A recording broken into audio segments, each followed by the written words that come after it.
Now for the exciting part of the show here. I'll tell you a little bit about our guest speaker today, our guest, Kelly Schultz. She's a mother, she's a wife, she's a very, very successful small business owner, and she's a former delegate from Frederick County. She also has served 7 years in Governor Hogan's administration as either the Secretary of Labor or the Secretary of Commerce. In her most recent role as Secretary of Commerce, Kelly oversaw the state's primary economic development agency responsible for attracting new business, job growth, and workforce development. Under her leadership, Maryland was named the most improved state for business in America. That deserves a round of applause, I think. Kelly, that's very, very impressive. Thank you so much for being here. But I wonder if we could take a step back if we could, and maybe you could share with us maybe a little bit more about yourself, a tidbit about yourself, your upbringing, and I think most importantly, what drove you to have a career in public service? Well, that's a great question. Can everybody hear me? We got the mics all figured out. Good, good, good. First of all, thank you, Doug, and for everybody here for coming out and hearing me speak today, and for actually just having this group to meet with each other on a regular basis. I'm really impressed with the mix. I was telling somebody earlier, the mix between for-profit business and nonprofit businesses. I think it looks like it works really well. So congratulations to the success of your club, and hopefully we'll be back again in another role. As governor. Well, we'll see how that happens. I grew up in Warren, Michigan. Just north of Detroit. And if anybody knows Warren, Michigan, there was a couple of things that you could do after graduating from high school. You could work for one of the big three, Chrysler, GM, or Ford, or you could go to college. And I was bound and determined to be the first person in my family to actually go to college and get a college degree. And I was on track to do just that. And then at right around 20 years old, I dropped out of college, I was pregnant, I got married, and for the next 15 years, I spent raising my 2 boys and doing anything that I could for our family just to be able to make ends meet. I waited a lot of tables and I tended a lot of bar. And I was home with, and good experiences, by the way, for customer service, just for anybody that knows. The harder you worked, the more money you made. But I knew that I always wanted to go back to college. And so we moved down here to Frederick, Maryland in 2003. And I started back up and enrolled at Hood College. And I did indeed become the first person in my family to graduate from college. I was 36 years old, so it was a little later than I had anticipated, but I did it. And so really excited about that. But while I was raising my boys, hard work was the #1 priority, right? You're raising your family.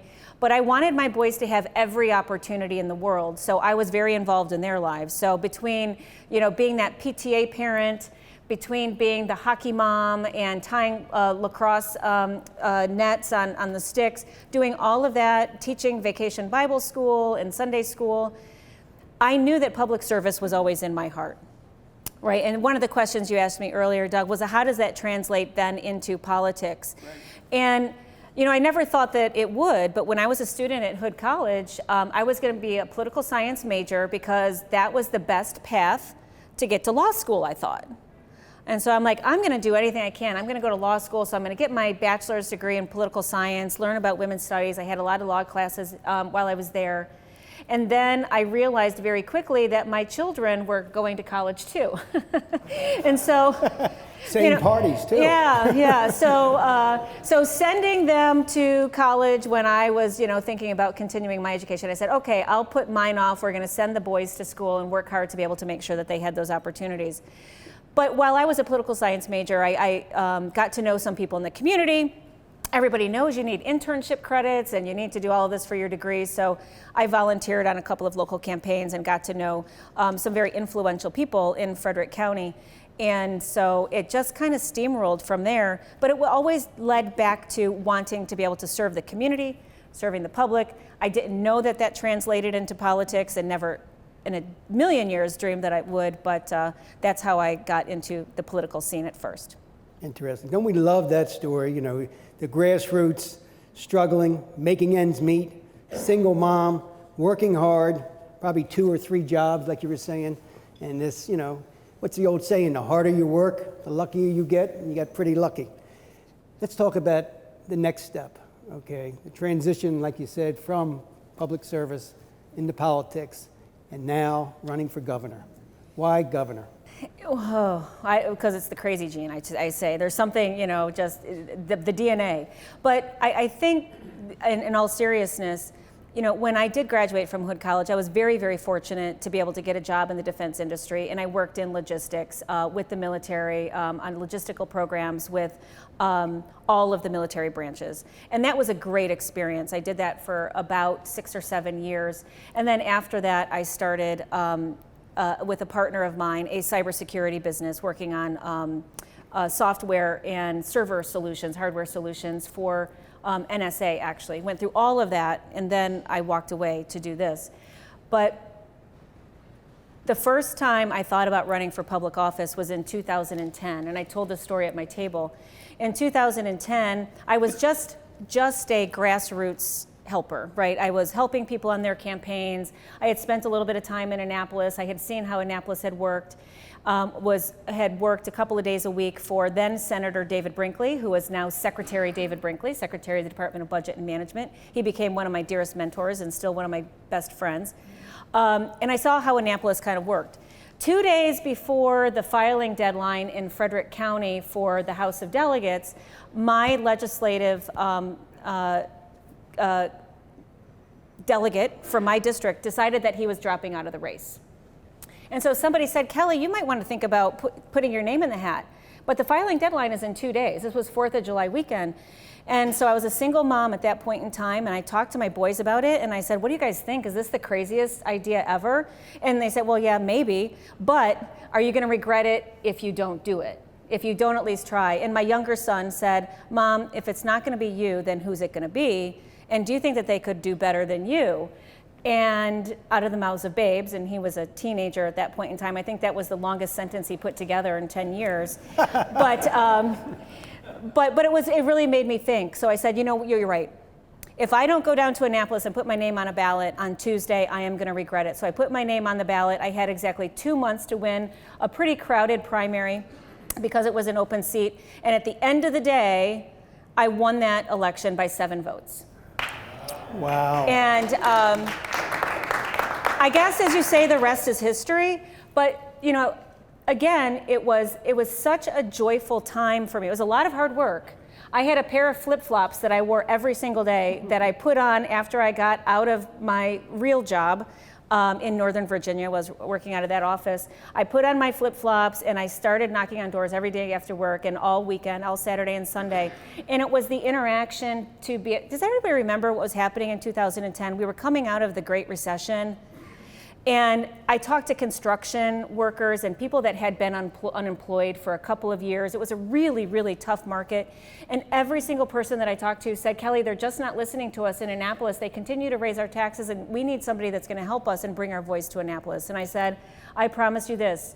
If I am in Annapolis, it will be your voice that they hear, not mine, and to be able to work on that. And it's the idea of shaking somebody's hand and looking at them in the eye and say, I'm going to do this and we're going to do it together. And we did that, and at the end of the day, that really worked. So I always have this vision of my mind every time I'm going into kind of one of these tough things, and I'm like, all right, I'm just going to put my flip-flops on and I'm going to go knock on some doors. And that was the mentality. And then in 2014, Governor Hogan was elected. Nobody thought that Governor Hogan could get elected, but he was elected, and he and I had known each other since either of us were in elected offices anyway. And he pulled me into his office and he said, Kelly, if you could do anything in this administration, what would you do? And I said, well, sir, you know, he got elected on change, right? His mission was to be able to change Maryland. And I said, you're all about change. And the only thing that I want to do is to be the Secretary of the Department of Labor, Licensing, and Regulation. I know. And he laughed and he said, Kelly, that's the worst job in the state. Why in the hell do you want that job? And I said, you know, Governor, you're about change, and we can change, and that department touches every single Marylander in some way. And we need to change the culture, because right now they are a barrier to success in so many different areas. And I know that I can go in there and I can make sure that that department knows who the customer is, which is the business community and everybody outside of the government. And he looked at me and he said, well, Kelly, nobody else wants that job. So I guess it's yours. And so we hit the ground running, and I was confirmed by the Senate, and we started making change. And we did so, and this is where I want to put in a plug to Marty sitting over here, because we had 1 year to put together the most nationally recognized workforce development programs in the entire nation, and that was the EARN program that Marty had referenced, and that was the Employment Advancement Right Now. Marty and Vehicles for Change was the first group of nonprofits that came to us and got those grants, state money grants for the first time in state history, where state money was going into workforce development and skills training. And we've expanded that program every year since. But the idea of that program was to be able to make sure that everybody had the opportunity to earn and learn and get jobs. And that record that Vehicles for Change has is why I will always continue to be a professional and a personal supporter of that program, because they have changed people's lives. But I was able to see that all across with the workforce development training programs and also the apprenticeship programs. We were able to change the culture in places like Mosh, which everybody, before that just would put up the close sign and say, no, I'm sorry, you can't come in here. We don't want anybody to do an occupational safety health check on our business. Now we've created a partnership between the government and the businesses so people can actually come in and have good conversations and educate them on how to keep employees safe and healthy. And then 4 years after that, the governor was elected again. And one of our dear friends, Mike Gill, decided that he was going to go off and play golf and be retired for the next 4 years, and which is kind of funny today. But the governor said, Kelly, Mike is leaving the Department of Commerce, and can you come over to the Department of Commerce to be the Chief Development Officer, Economic Development Officer? And I said, sure, that sounds like fun. Because we're about attracting businesses, right? And we're about, expanding businesses and being able to talk about all of this really great stuff. And it was really great for that first year. And then we all know what happened in 2020. The pandemic hit, unbelievable. The pandemic but hit. How about the concept of where businesses are now treated as customers? People answer the phone, and can I help you? It's a whole different concept in terms of customer service. I'm so enamored with your conversation with regard to, the hard work and what it took to, knock on those doors and touch the flesh, and you won by 7 votes, which is just unbelievable. And we talked a little bit at the table. How many people read the book by Doris Kearns about the 4 presidents, Lincoln and Roosevelt and Johnson? Anybody? I mean, it's a great, great book. I haven't finished it yet, but I was sharing with Kelly. The thing that was so fascinating to me, because, she's going around now, touching the flesh every day, making contact, looking people in the eye. This is what I stand for. And that's what Lincoln did. That's what Roosevelt did. That's all they talk about, Doris said. They worked 12, 14, 16 hours a day. And with Lincoln, it was so important for him to touch everybody's hand when he was running for Congress way back when. So hats off to you. Thank you. But the question is, you're talking to a lot of Marylanders across the state. What are you hearing? What are the most important issues that you're hearing that people want addressed?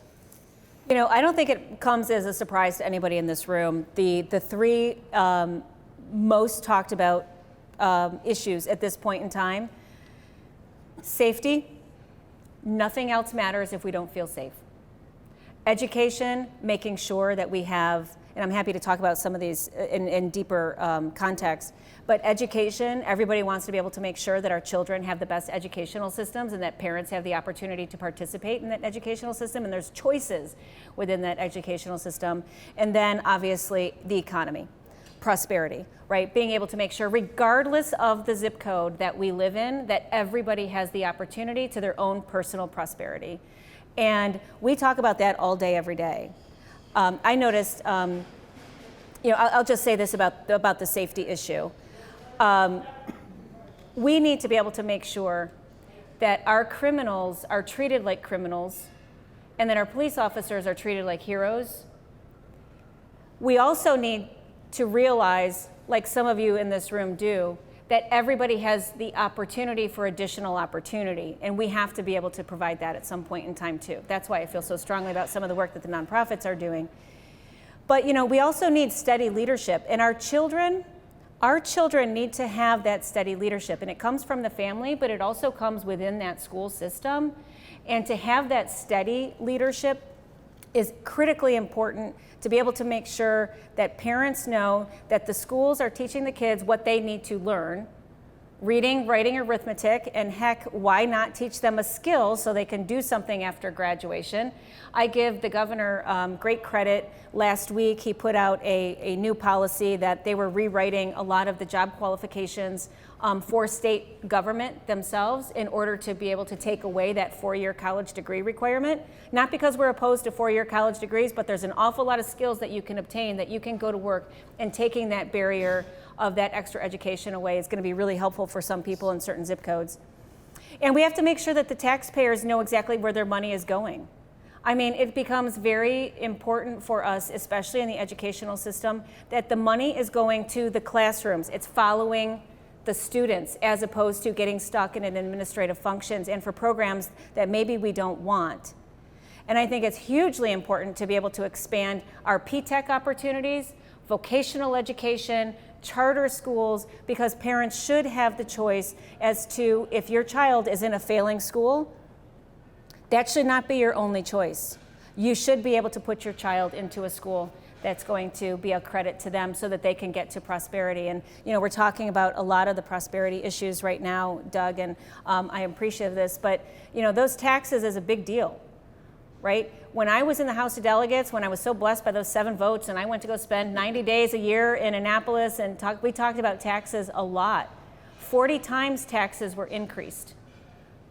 40 times during that administration, because there was no checks and balances, right? It was kind of this one-party rule. We haven't raised a single tax in the last 7 years, and we're going to continue that. And maybe, just maybe, we might reduce some of those taxes, like that sneaky, pesky little retirement tax that has so many of you wanting to go to Florida for 6 months plus 1 day out of every year. For the accountants in the room, we need to be able to make sure that our families stay together. One thing that, as part of my bio, I have an 8-month-old grandson. He's almost 8 months old at this point in time, and he's the cutest little thing, so don't get me started. But it got me to thinking about my future retirement. And Maryland's retirement system, with the retirement tax and the estate tax, is the worst in the country. But I don't have to tell all of you guys that. You all know that. But what we have to do is we have to alleviate that retirement tax, because families made those pensions here. Families built communities here, and grandparents and grandchildren should have the opportunity to live in the same state without being pushed out because they cannot afford to live here after retirement. Perfect segue. A lot of people do spend 6 months and a day outside of the state of Maryland. But let's fast forward for a second and say, okay, we're sitting here a year from now, and we're now addressing Governor Schultz. What would you do to make the state of Maryland more attractive for businesses? I mean, people not only do the 6 months and a day, but people move to Florida. A lot of my friends sell their business, Len can tell you, sell their business, and then they move to Florida because of the taxes. We've done a really good job in this state over the last 7 years. 7 years ago, well, almost 8 years ago now, there was a poll done, and about 2/3 of Marylanders said that they'd be happy to leave the state if they had that opportunity, if they could. And that was really sad when we looked at those statistics. Now there's people wanting to say they want the opportunity to be here, and we've done a lot of good things. And a lot of it has to do with the business community of how we've been able to bring it up to a premier status.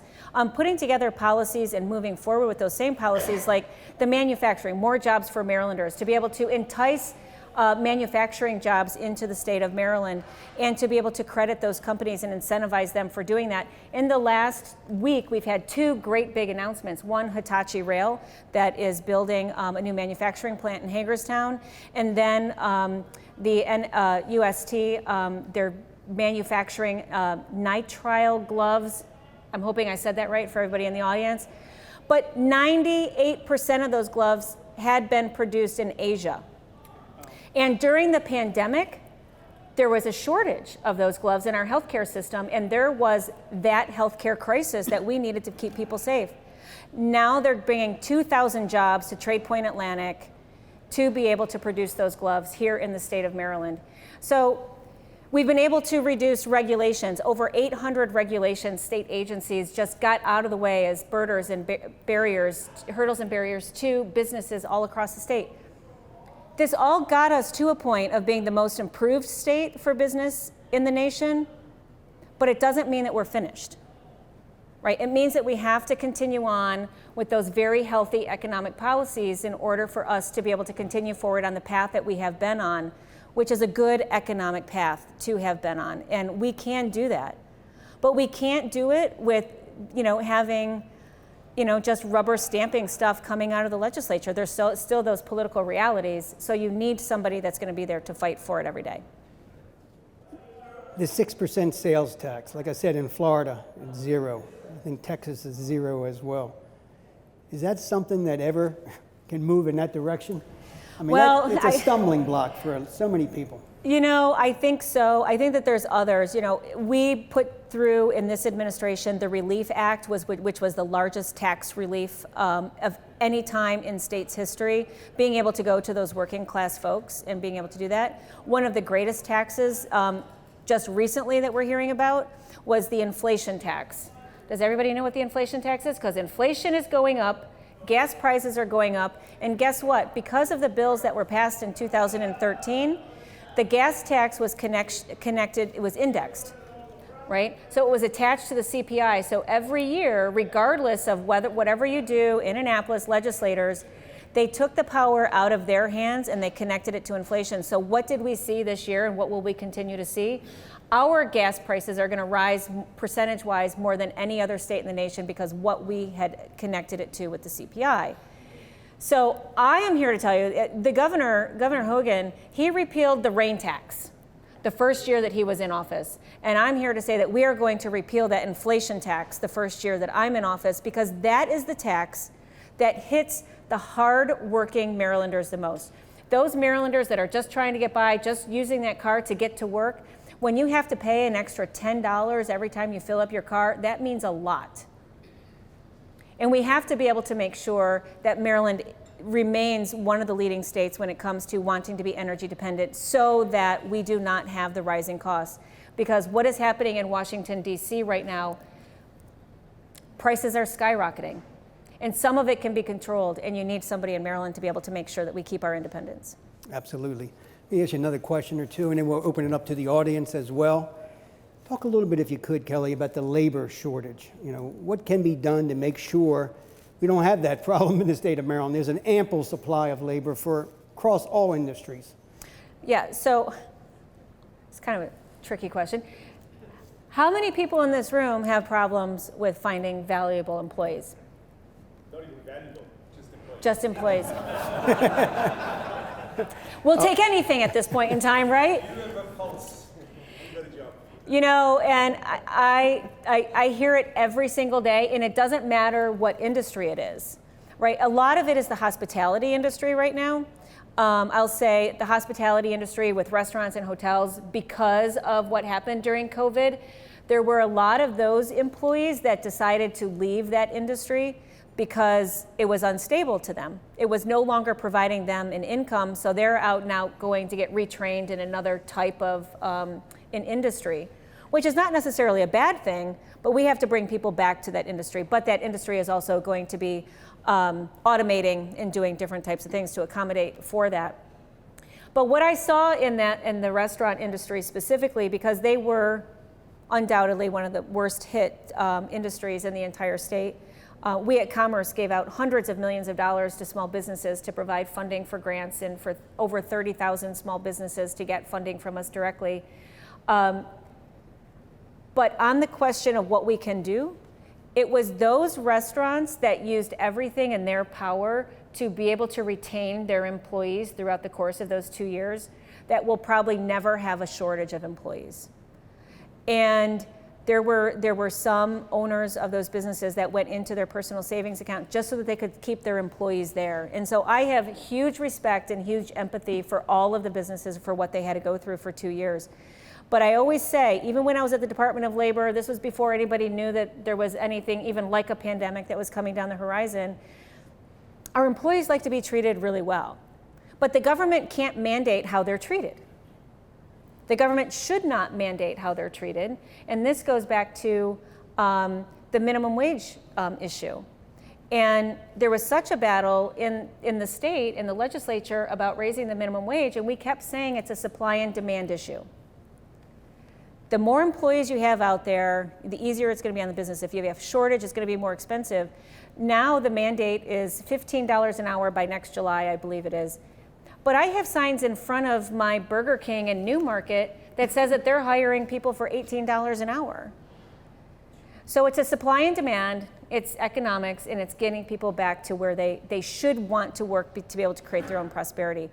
But it doesn't take away the need to be able to make sure that every person in the state understands that contributing to their family and contributing to the economy is something that adds to their own personal prosperity, and it adds to the steady leadership within each of the communities.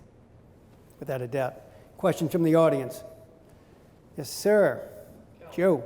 There's supposedly a rather large surplus of taxpayers' money. Key point. Which I think people downtown seem to lose track of that. What would your thoughts be on how to handle that surplus? Can you rephrase that for the video, Kelly? Yeah, so the question was the very large surplus that got even larger a couple of weeks ago in the state. What would be my plan in order to be able to utilize those important word that you said, taxpayer dollars?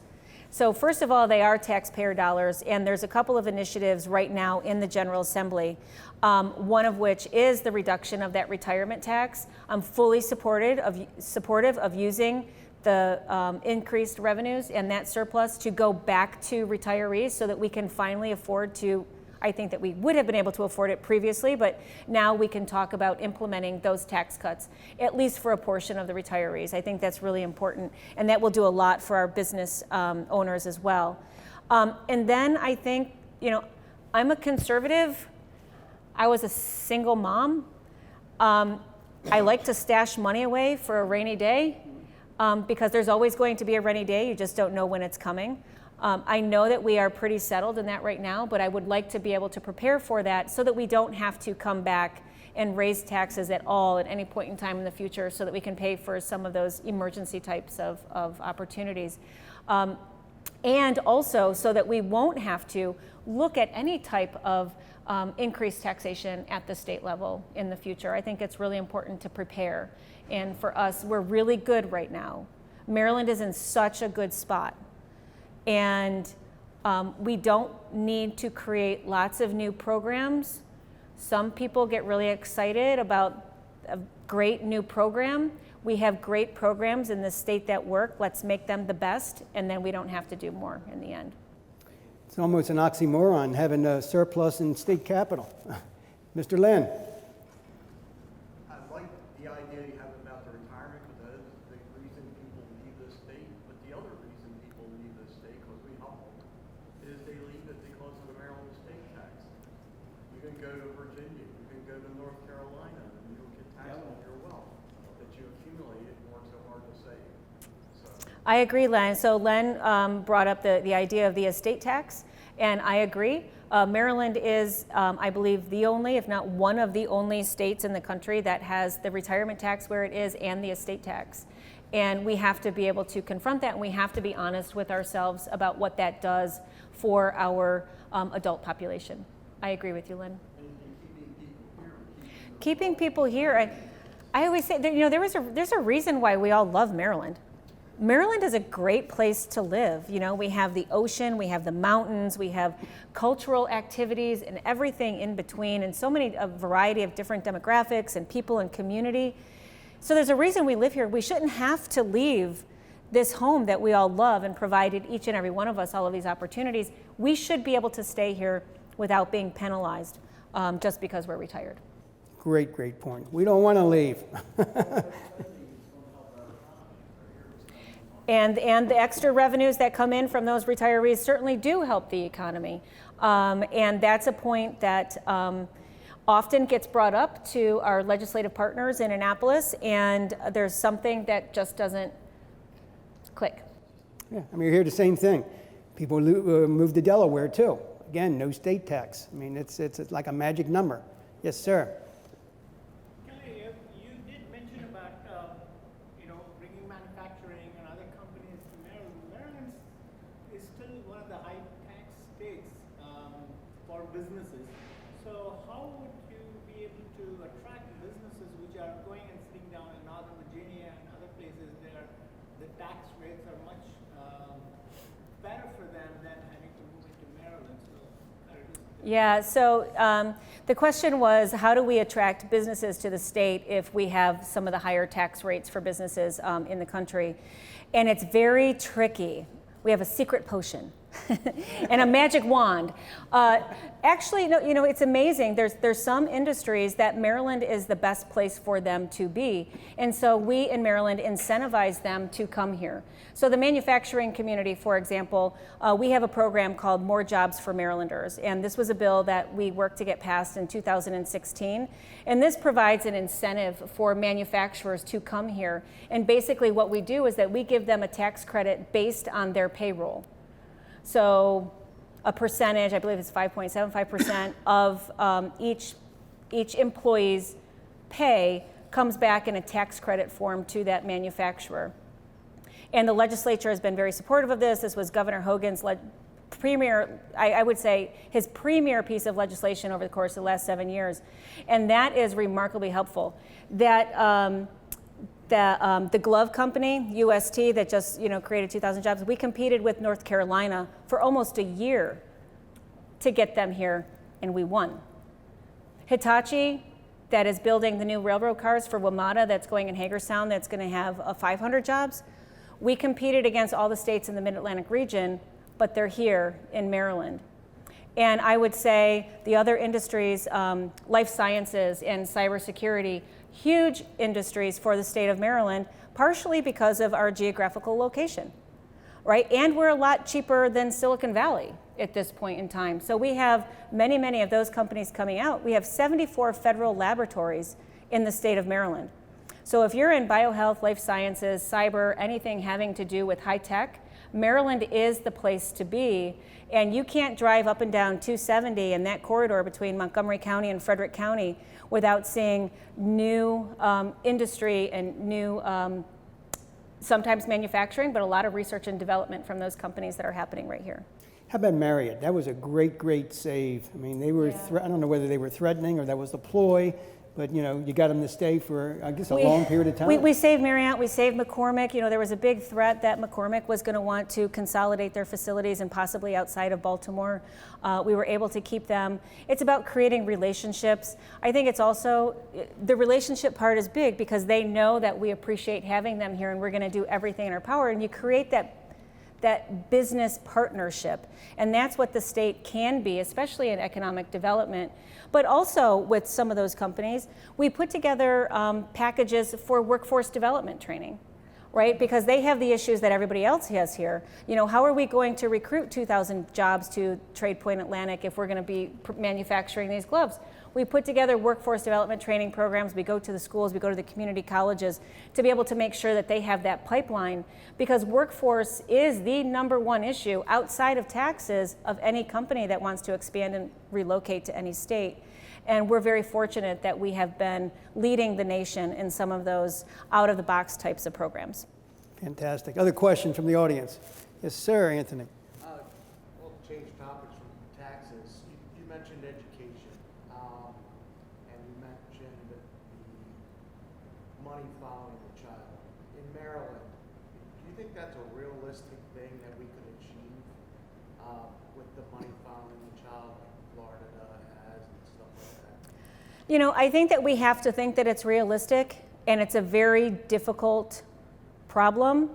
Can you summarize But that? he asked about the educational system, if I believe that it's realistic that the money can follow the child into the classroom. And I think that's a great question.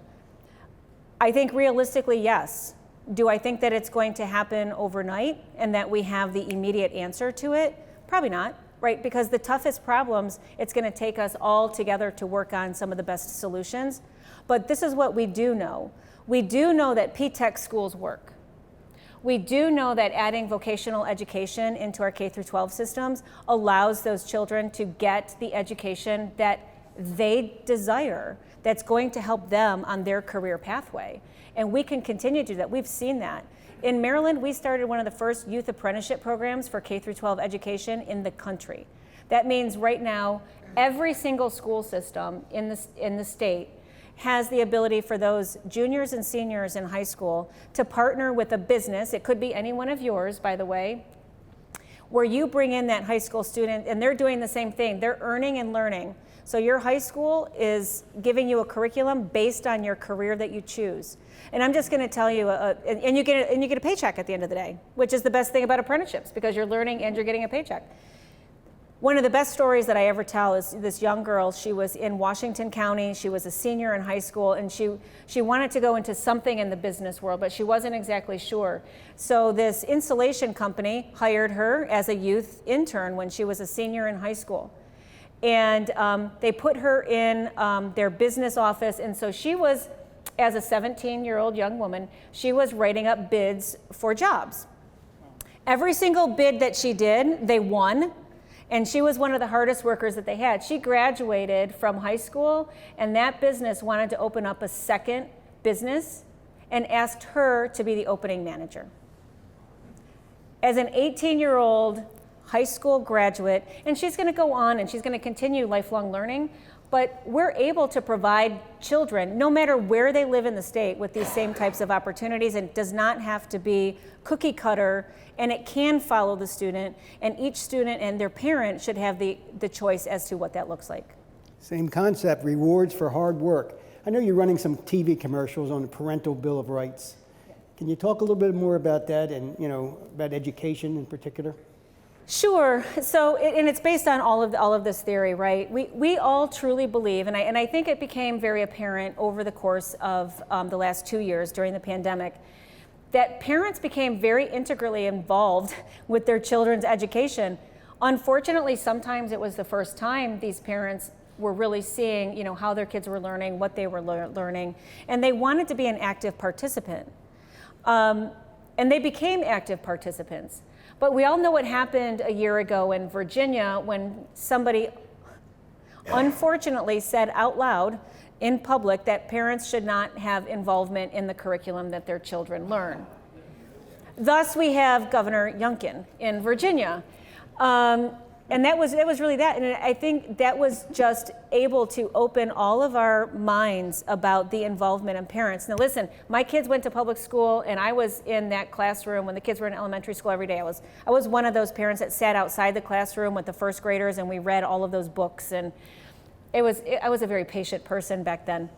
But it was so much fun. But we knew what was happening, and parents have to understand what's happening. They have to be given the opportunity of what's happening, and there has to be transparency and accountability about what's happening in the schools. It should not be secret as to what our children are learning and the reasons why our children are learning that.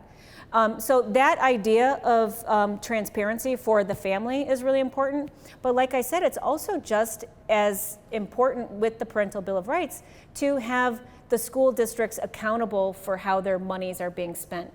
And each of us have heard horror stories about school districts losing money or not being able to be accountable for the money that's there, or possibly even overcounting the number of students that are in the classroom that are enrolled in the school because your money is dependent on the number of students that are enrolled in the classroom. And we have to be able to track that. I mean, it is our taxpayer money. It's up to us to be able to demand that from the schools, because we should. We are all taxpayers, but we also benefit from the outcome that those schools are able to offer, right? So the school's success equals our success because we're getting valuable people to put into the workforce and to bring into the community. Supporting the next generation, that's what it's all about. Yes, sir, Keith. This may be an unfair question for the state of Maryland, but there is a real supply chain issue at the moment. You just can't get anything. I mean, we can't get paper, we're fighting for envelopes. Is there anything that Maryland can do to support that? So the supply chain issue is the question about what we can do in Maryland to support that. And I would say, just going back to the conversation about reshoring manufacturing. The Port of Baltimore has been busier than ever. I'm really proud of what they've been able to do about expanding the business that they have there. Trade Point Atlantic and some of the other developments, like up in Cecil County, Principio properties, logistics and distribution across the state have been wonderfully received by the state, and we're able to expand businesses that way.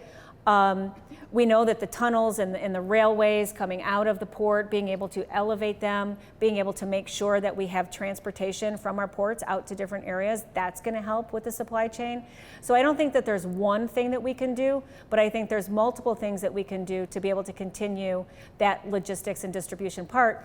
But honestly, it starts with reshoring manufacturing.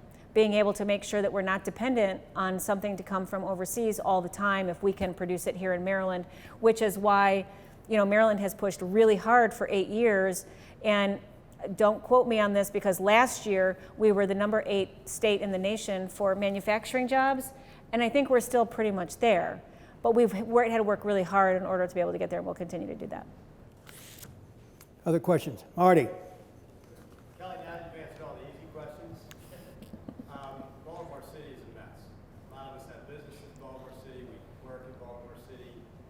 How should the state be involved in the city, and what can we do we've got to have a strong Baltimore in order to have a stronger state? Yeah, Marty, you're right. And so Marty's question is about the safety issues in Baltimore City and crime.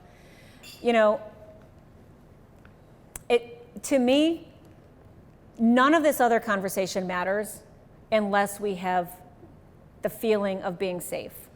When I was that young mom and raising my young kids, if I couldn't walk outside of my house knowing that my kid wasn't going to get hit by a straight bullet, or we weren't going to get carjacked or whatever, and I'm not going to pick on Baltimore City, I'm just going to say in a general, nothing else matters if you don't have that.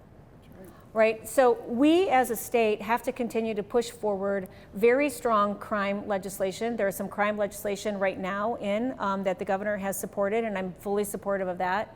We gave an additional $500 million to police officers and police agencies across the state to be able to increase the number of police officers on the street. And all of that is good, but without the idea of treating those police officers like they are the heroes and prosecuting those criminals, it's not going to matter, right? There's a prosecutorial system that allows those repeat offenders, and these are the repeat offenders that I'm talking about, going out on the street with very low bail or no bail at all, and those police officers that are arresting them are seeing the same people back on the same street corner the next day after they arrest them. We have to be able to make sure that we stop that. So, Marty, when we're talking about what the state can do, the state can use our platform to be able to demand that every jurisdiction in this state makes it their highest priority to be able to make sure that our citizens are safe, because that's the important part. Attracting on the economic development level, attracting businesses to Maryland, automatically people think that it's Baltimore City that they're going to, and they automatically think that they're coming to the murder capital of the world. And that's sad, because Baltimore has so many opportunities to be great, to really live into that charm city, and I think that we can. There's been some historical things that have happened in Baltimore City. This did not happen in one day. This did not happen in 1 year. It's going to take time. But I will say that I am passionate about making sure that the next generation, and we have to start somewhere, making sure that that next generation understands that we're going to keep them safe. These are the little ones. We're going to keep them safe. We're going to give them the best education that they deserve to have, and we're going to provide opportunities for them to prosper. And once they understand that that culture and those opportunities are there, then I think we can change the trajectory.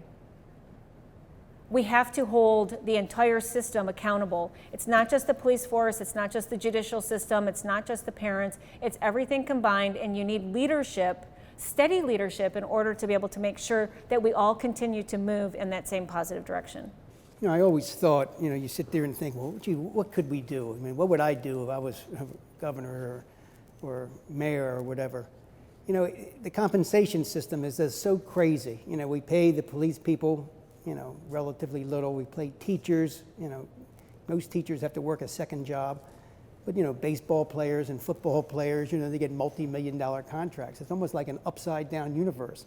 I mean, is there some way that policemen, and I always wish if you could compensate them through the roof, just like a Secret Service position. You got to jump through hoops, all kinds of hoops to get a Secret Service job. I mean, couldn't we make that the same way? It's so difficult to become a police officer, so difficult to become a teacher, but you get rewarded commensurately. You get, you know, six-figure income. I don't know if that's possible, but I mean, when you start a policeman at a job at $35,000, $40,000 a year, and they're down in the inner city fighting for their life almost every day, it just seems crazy. And then you're taxing their pensions at the end of the day, right? So do you know why the police officers and the teachers, I mean, I know everybody here probably knows police officers and teachers. Do you know why they want to do their jobs, why they go into that business in the first place? They love it. Because they're public servants, right? They know that they're not going to get rich becoming a cop or becoming a teacher, and they know that they're going to have a certain percentage of the population that's going to blame them for everything, but they do it anyway because they know that there's a public service there, and it's in their heart, right? And I feel that, and I understand what that feeling is like, so I appreciate that. But yes, should they be paid more? That is the funding that's part of the $500 million that the governor gave to all of the police forces in order to be able to increase their base salaries and their base pay. Also to be able to provide training for those officers so that they could understand the different types of situations that are happening on the street so that they can be prepared for those different types of situations and to take that anxiety about how that would happen. But with teachers, I mean, when I say let the money flow to the classrooms, I mean literally let the money flow to the classrooms, because there's a great percentage of teachers out there that still want to be involved in the educational system and understanding that they're not getting paid well, but they're going into administrative functions because you get paid more sitting in office and not dealing with students all day than you do sitting in a classroom teaching all of our kids what they're supposed to do to become prosperous young adults. You know what's interesting too, the flip side of that, I guess, I have a friend who spent 42 years as a police officer, rose up to colonel, and he now, for the rest of his life, gets 82% of his highest salary. And I'm saying, that's wonderful. I mean, he worked there 42 years, but how can we afford that? How can we afford to be able to pay somebody $140,000, $150,000 for the rest of their life and maybe another 30 plus years? Well, honestly, that's an entire pension system that I don't think we have time to talk about. Len's going to have to talk about the pension system at your next meeting. But yeah, I mean, it's a difficult system, but that pension itself, even then, you know, that does get taxed at the end of the day. So there's a lot that we can do. There's a lot that we have done. There's a lot that we still need to do. But I'm just going to go back to the days that I was, you know, knocking on doors, and I promised people that I didn't have all the answers. And shockingly enough, government does not have all the answers. I don't know if you guys knew that or not. The government officials are not necessarily always the smartest people in the room. We know how to do things and implement them, but it comes from these types of conversations, and it comes from sitting down with faith leaders and community members and saying, what do you see every day and what do you think needs to be done? That's how we get things done properly in the state, and it's not just because it's coming from a hard fist from Annapolis. We have to be able to make sure that there's a combined joint effort and that partnership that we all need to be able to work together towards the same answers. Vasilios. Thanks for coming, I really appreciate it. And you're answering the questions. That's the second thing I appreciate.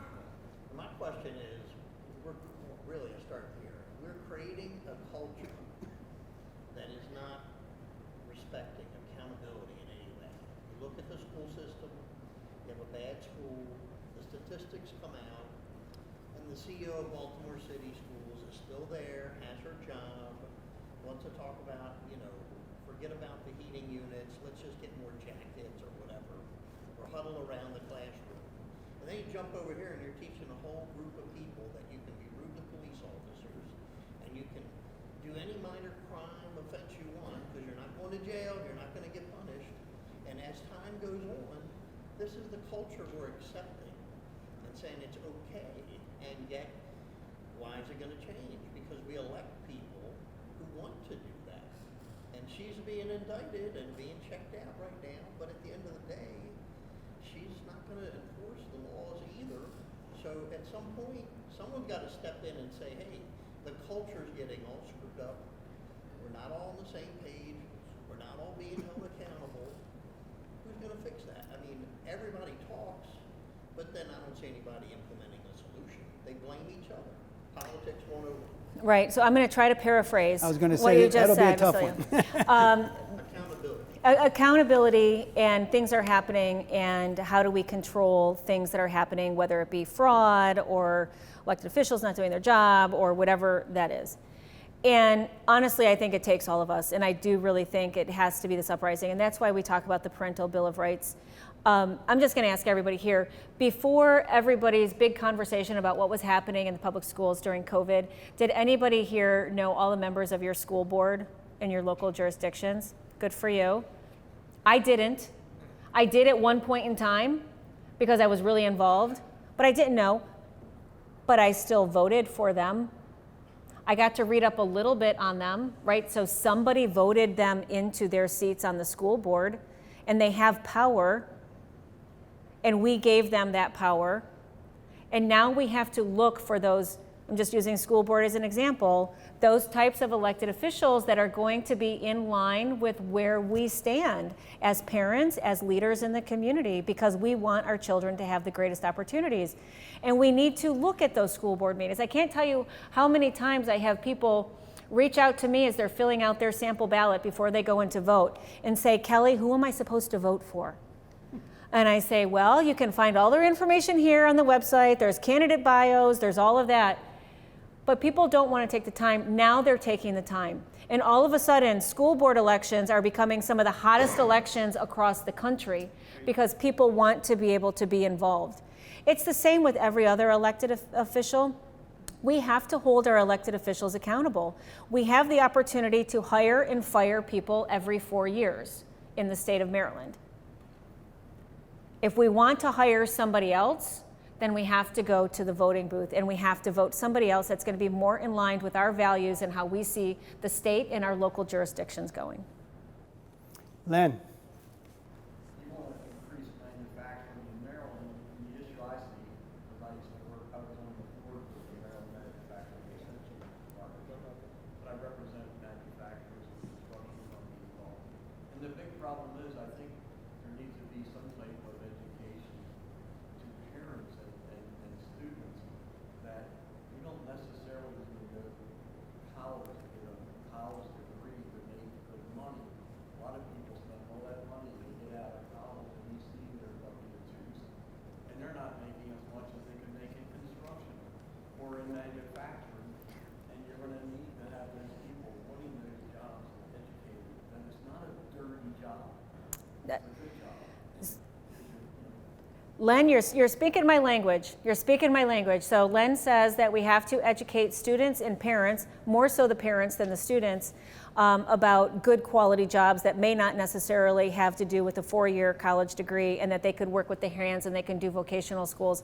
First of all, we have to bring vocational skilled programs back to the K through 12 system, specifically to be able to make sure that kids have an option.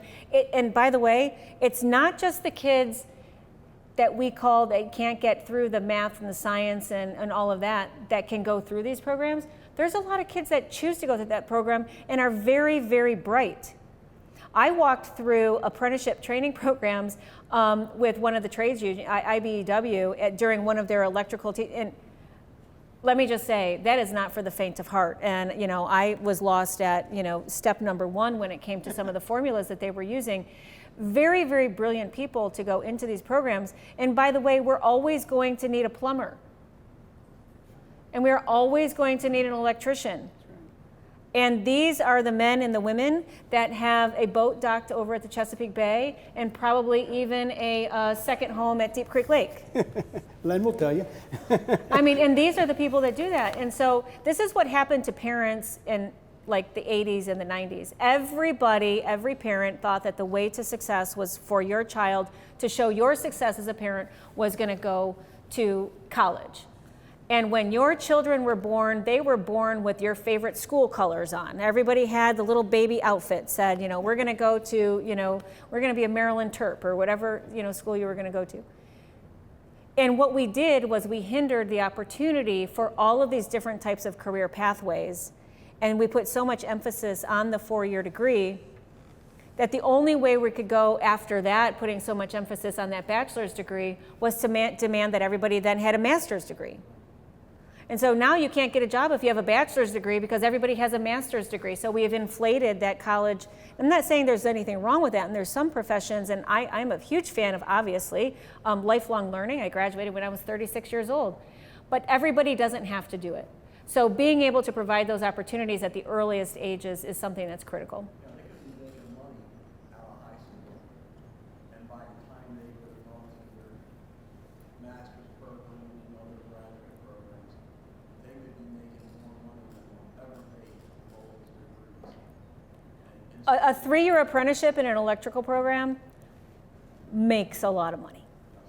You do extremely well. We have time for about 1 or 2 more questions. Let's hear from Stephen. You know, I've asked this question before, and just come back to it. The revenue that the state receives from gambling, where does it go? Is it helping? You know, some answers I get, it goes into a general fund, a lot of discretionary. Can you shed a little more light on Sure. that? Specifically, where does that revenue go? He's asking about where the money from the gambling and the casinos go in the state. And I can't answer it 100%, but I can tell you where some of it goes. So some of it does go into an educational trust. It goes into the educational trust fund. Some of it goes to a business fund that is called the VLT funds, Video Lottery Terminal Funds, that there's, I believe, 8. And this is where the gentleman here, Clarence, I think you should know about this. So it goes into small business funding and loans for people that are trying to get loans in those areas that's in a certain geographic area around the state. So there's 8 fund managers geographically located around the state where they can provide loans and different type of capital investments to businesses, small minority women-owned businesses in those locations to help them advance. So there's some economic development money that is coming from, we call it the Video Lottery Terminal Funds, the VLT funds. And a lot of it's going in David Cordish's pockets, too. It was interesting. I'll tell you a quick story about that. When it first opened up, I was talking to David, and I said, I'm going to go check out the casino there. So we went over there, and the cheapest table was $25 a table. I said, David, the cheapest table was $25 a table. He says, so? That's what it was. They do extremely, extremely well. Last question, Marty Swartz.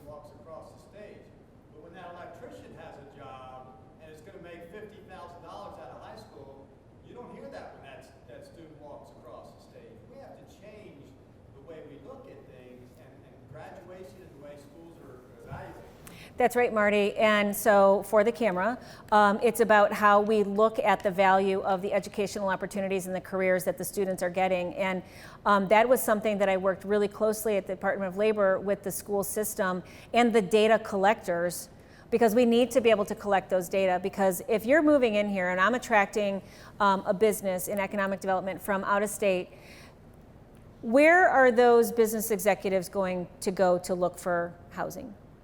They're going to look at the stats that come from every local school district, and they're going to say, I'm going to go live in that school district because they send all of their kids to college. When in fact, that's not the only data point that we have to look at. We have to look at how many students not only are graduating, not only are going to college, because that's a good thing, maybe going to a 2-year college, maybe going into an apprenticeship program. There are some school districts right now that when they have their college day, where there's a college announcement, everybody wears their college t-shirt, they're now acknowledging those apprenticeship programs and their different type of training programs, so those kids get recognized just the same. And they should be recognized just the same because it's a quality, high quality life that they're looking to go into. But we've gotten ourselves into a habit, Marty, of doing it a certain way, and we have to look at it a different way because we have an entire generation that needs to know that there's quality jobs and quality careers and quality opportunities for them to be able to succeed. But that's up to us now to be able to make those changes. We could probably change a website. We're collecting a lot of data on these kids. We can just report on different types of data, and I think that we should be doing that. And I think there's some areas of the state that are probably a little bit more advanced than others, but we have to be able to promote that. And I will use my platform to be able to promote that, because there's nothing more important than we can do for our kids than to keep them safe and get them those opportunities that they need. Well stated. Final question for Kelly Schultz. I'm going to ask you my one thing question. What is the one thing, Kelly, that Kelly Schultz has to do to be elected governor? One thing. One thing, ask each and every one of you for your vote. You know, they say a long time ago that if you don't ask somebody for their vote, then they might not think that you want their vote. So I am, but they also have to get to know me. And so with that, an expanded answer is I need to put my flip-flops on. I need to knock on everybody's door. I need to shake your hand. I need to look at you in your eye, make sure that you know that you can trust me and that we're going to get through this and we're going to continue on a really strong, steady path. Outside of our first 8 years, we're going to go into another 4 years. So I appreciate that. And follow in the footsteps of Abe Lincoln and Teddy Roosevelt, knocking on every door. Thank you That's so right. much, Thank Kelly you. Schultz, everybody.